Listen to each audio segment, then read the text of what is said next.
A special session of the UN General Assembly brings Kremlin leaders to New York. #1 Soviet visitor, Premier Alexey Kosygin. It's his first visit to the United States and one of the most important diplomatic missions of his 2.5 years in office. He comes to state Russia's position on the Middle East crisis. Tight security is maintained. At the United Nations, the opening session is also attended by Kosygin's daughter, Liudmila Gvishiani, and her husband. She recently accompanied her father on trips to England and France. Premier Kosygin, with Foreign Minister Gromyko, gave no answer to a U.S. declaration that all proposals for peace in the Middle East be debated, not simply the Russian request that Israel should be condemned as an aggressor.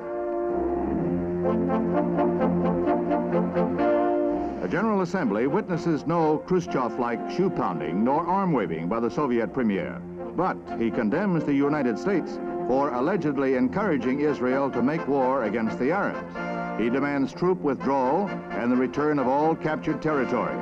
Israeli Foreign Minister Eban eloquently counters with an identical charge, blaming Russia for urging the Arabs to attack Israel.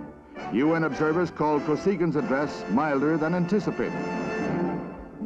The day before, at Camp David, Maryland, Australian Prime Minister Harold Holt with Mrs. Holt meets with President Johnson. Mr. Johnson, in a major foreign policy speech the same day Kosygin addressed the UN, calls for Israeli-Arab negotiated peace with world cooperation. He adds his willingness to meet with Mr. Kosygin if talks include Vietnam. While the world's diplomats discuss the post-war Middle East, dramatic changes take place in the old city of Jerusalem.